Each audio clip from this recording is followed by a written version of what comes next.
O Senhor esteja convosco.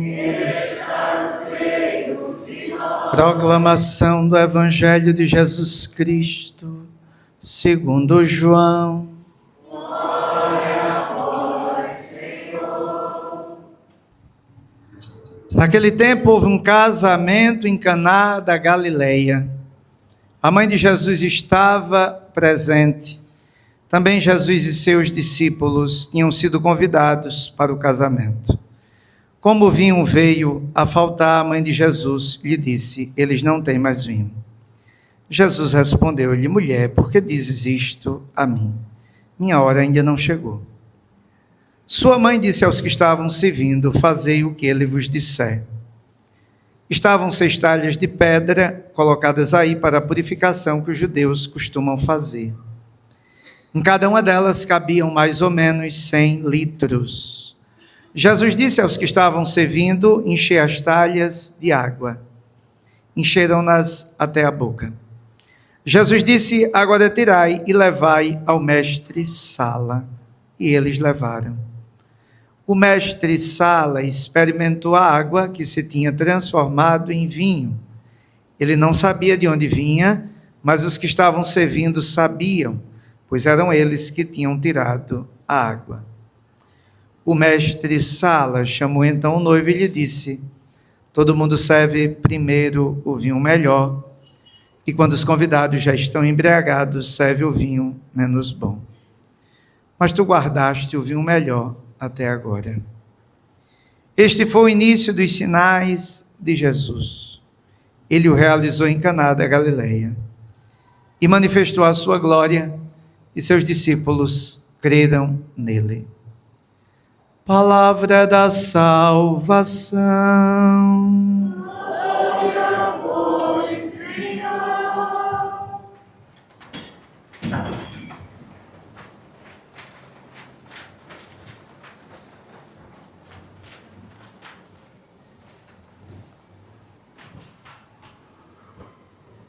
Quero saudar de modo especial os crismandos com os seus catequistas.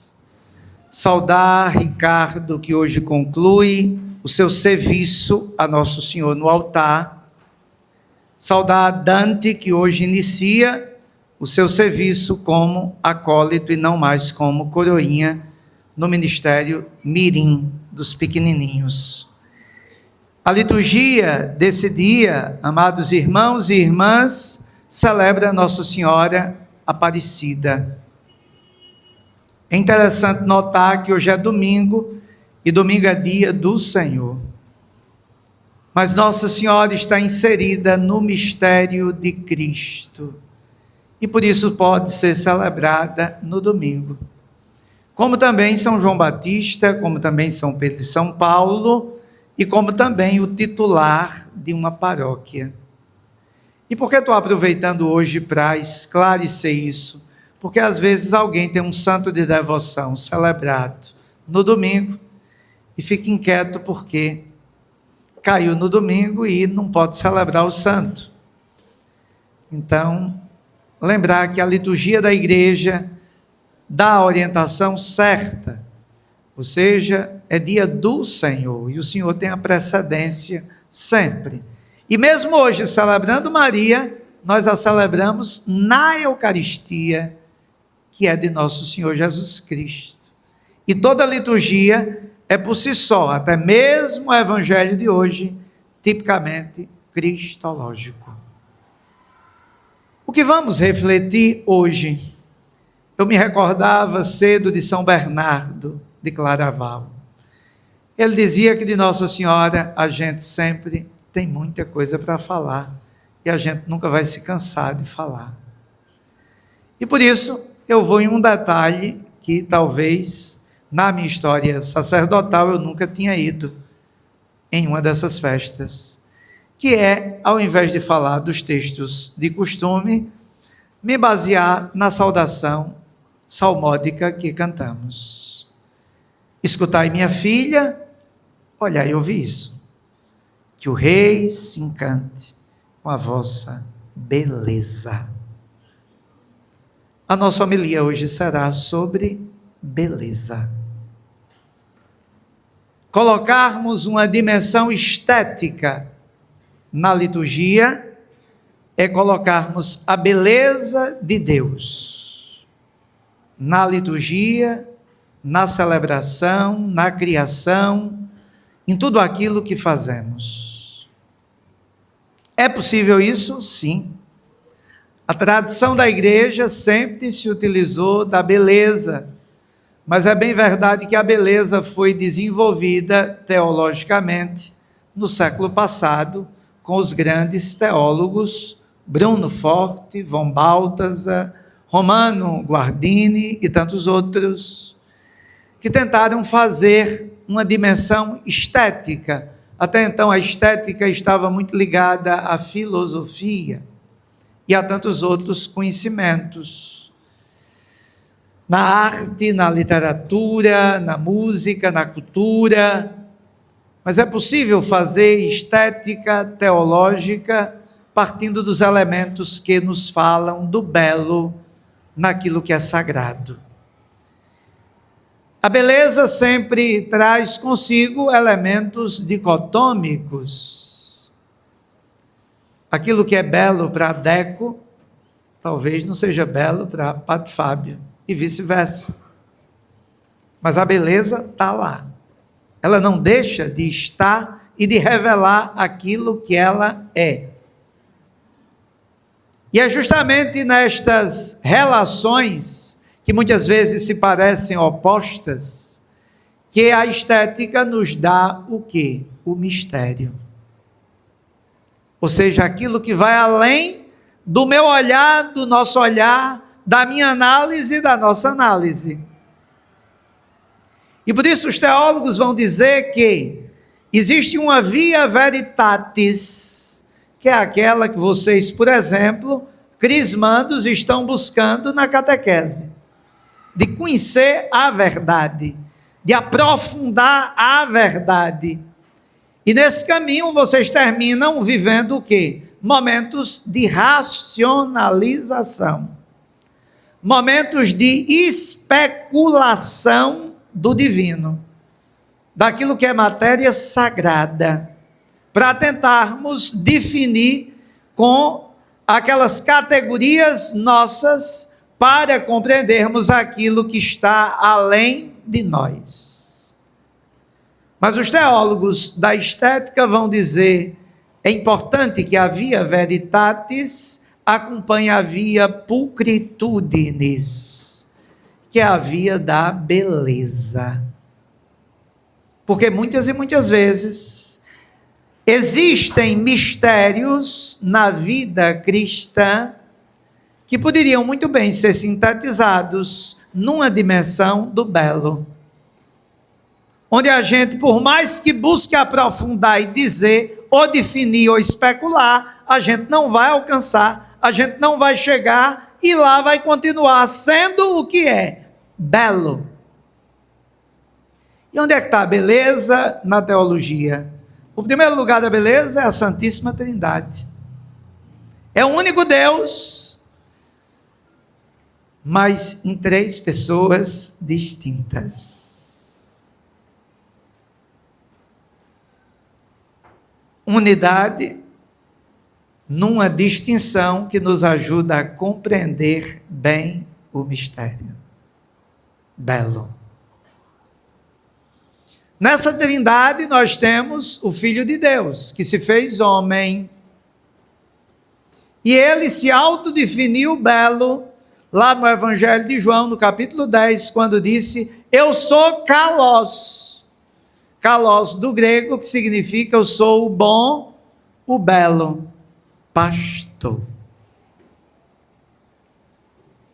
E é na beleza do pastor que está o cuidado, o zelo, a dedicação, o amor, a compaixão pelas ovelhas. Que numa dimensão especulativa, talvez, nós quiséssemos um pastor que agisse no nosso modo e no nosso jeito. E ele se revela o bom, o belo pastor. E é interessante ver que na Sagrada Escritura ele é belo, e textos bíblicos vão dizer que ele é o mais belo entre os filhos dos homens, mas textos bíblicos, sobretudo o profeta Isaías, vão dizer que ele não tinha beleza, ele não tinha aspecto humano, ele foi desfigurado. Aonde? Na cruz. Vejam a relação, é o mais belo, não tem beleza. E é justamente no momento em que o Filho de Deus se rebaixa na sua kenosis, ou seja, na sua humilhação, para se fazer um de nós, que nós encontramos a beleza da ação maravilhosa de Deus para com a humanidade. É justamente quando ele, descendo, rebaixando-se, se faz um conosco, que ele revela a beleza, a preciosidade daquilo que ele, enquanto homem perfeito, carrega em si, a humanidade e a divindade. Por isso, olhando para o Filho, podemos sem medo vermos a mãe. Onde é que Nossa Senhora está? Ela também pode ser vista numa dimensão estética, de beleza. Por quê? Porque Maria tem vários elementos que são desenvolvidos na teologia e manifestam o belo. O belo de ela está inserida no mistério. Bruno Forte vai dizer, ela é um fragmento no todo. Olha a dicotomia, um fragmentozinho no todo. E aqui está a beleza de Maria. E que fragmento é esse? Aquele do evangelho de hoje. Mulher, o que existe entre mim e ti? Mulher, do hebraico Isha, que recorda a criação. E o texto de hoje é uma evocação à criação, porque as bodas acontecem no sexto dia, que recorda o sexto dia da criação, quando Deus criou o homem. E é lá, no sexto dia, que nós temos o que? A imagem de um homem e de uma mulher que vão se casar. Mas no mesmo texto nós não conhecemos os noivos, mas sabemos que Maria está lá, e o Filho Jesus está lá. E Maria se torna mulher, de verdade. Isha, que significa auxiliar. E Maria ali, o pequeno fragmento. Aquela que é bela porque vem do desconhecido, de Nazaré. Porque é uma jovenzinha, que não tem muito entendimento, mas que desde cedo era toda de Deus. É ela, pequenininha ali, singela, simples, que se torna a mulher, diferente da primeira, auxiliar do homem-Deus, para fazer com que o autor de toda a vida pudesse ser homem entre os homens. Cristo Jesus. E por isso, o maior auxílio dela, e aqui está a beleza dela, é justamente em auxiliar Deus, dando o seu ventre, para que ele possa vir ao mundo. Aqui está a imagem mais bela do fragmento no todo. E por que no todo? Porque ela auxilia simplesmente a nossa salvação. Sem esse dado teológico, nós não seríamos salvos. Nós permaneceríamos o que éramos, feios. Porque o pecado deixa a gente feio, horrível. Mas a graça nos torna belos, bonitos. E por isso Maria colabora e Maria se torna a obra-prima do Criador, modelada com o pincel divino, para dar aos homens o que os homens esperavam. O Verbo encarnado, o Filho unigênito de Deus. E nesse mistério, Maria é bela porque é mãe, é virgem e é esposa. Que na lógica nossa parece que não bate. Mãe, virgem, esposa. E são as categorias que foram dadas a Nossa Senhora desde os inícios do cristianismo. Mãe, já está claro aqui, quando auxilia Deus, sendo mãe. Virgem, para justamente, teologicamente, dar ao Filho de Deus a divindade. E por isso é virgem.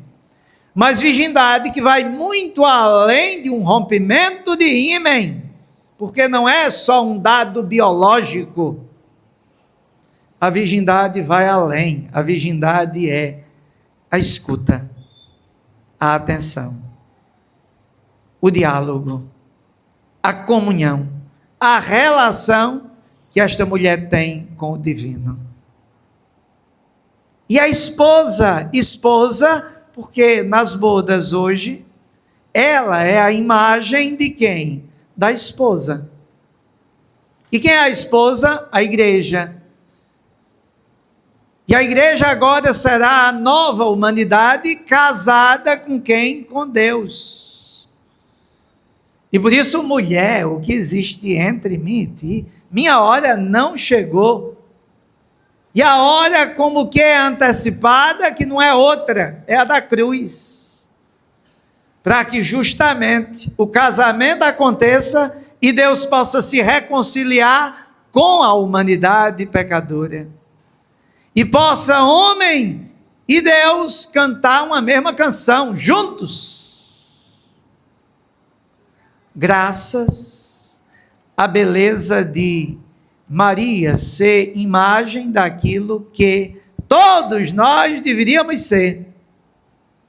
A esposa dileta, bela, a esposa que o rei se encanta, sem ruga, sem mancha.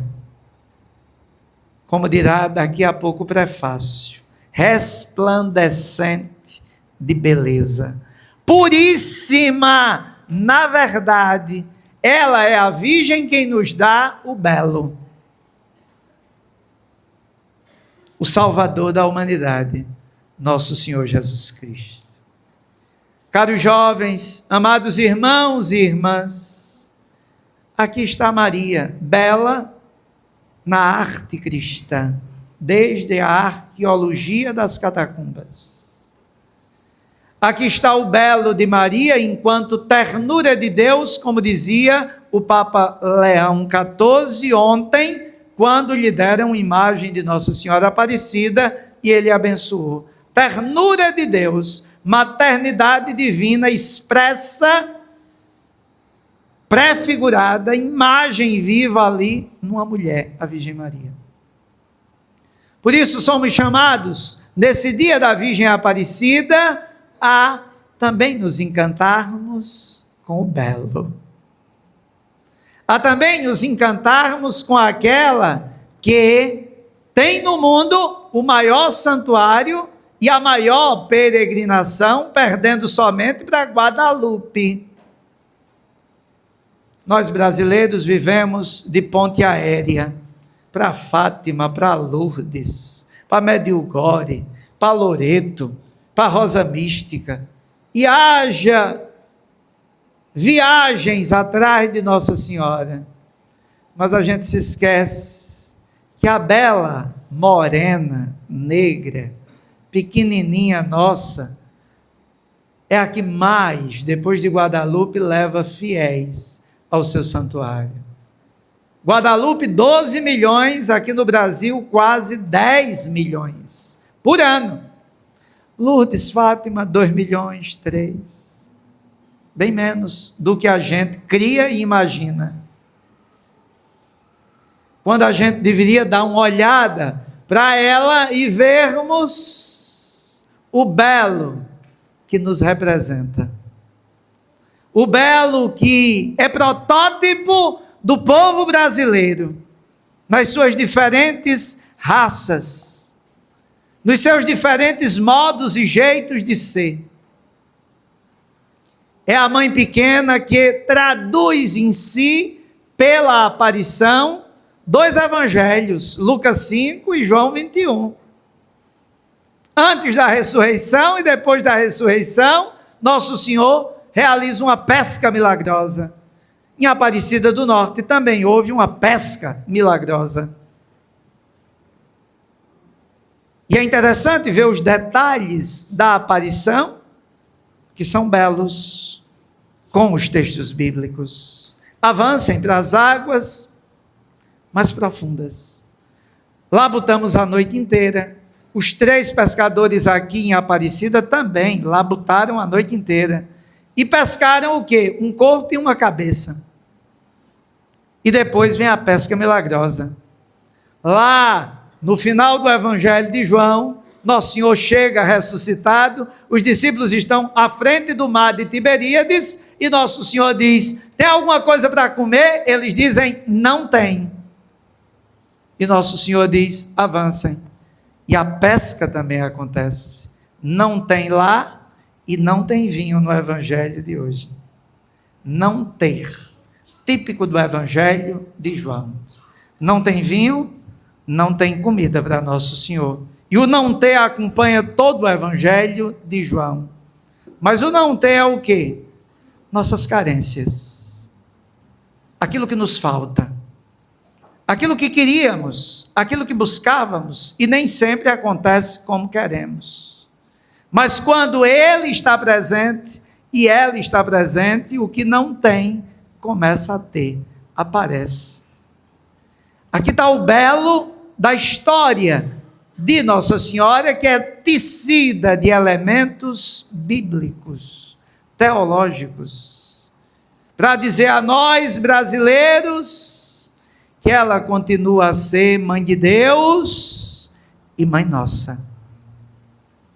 Para dizer a nós, povo brasileiro, que nós temos uma bela imagem que representa para nós a maternidade espiritual daquela que aqui no Brasil é chamada de Mãe de Deus e de Mãe Nossa Senhora Aparecida.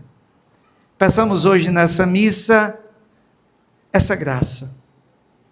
Como o rei se encantou com ela, que todos nós nos encantemos e que possamos aprender dela, que foi auxílio de Deus, a também sermos auxílio de Deus na vida de tantos sem auxílio, nesse país com tantas contradições, com tantas mediocridades, com tantas desigualdades, com tantas injustiças, que nós, que nos dizemos filhos dela, possamos fazer a diferença. Inspirados nela, que resplandece de beleza aos nossos olhos, que a gente possa essa noite, quem sabe, ir lá em Bodocó. Lá em Bodocó tem Dona Maria com a casinha de taipa dela. E tem uma mesinha lá com uma perna quebrada, outra quase para quebrar, mas em cima está cheio de imagens. Nossa Senhora Aparecida, Padre Cícero, Frei Damião, São José e aquele monte de santo. E ela não teve esse momento que a gente está tendo. Ela nem conseguiu ter o mínimo de formação escolar. Ela conhece muito pouco aquilo que é a teologia.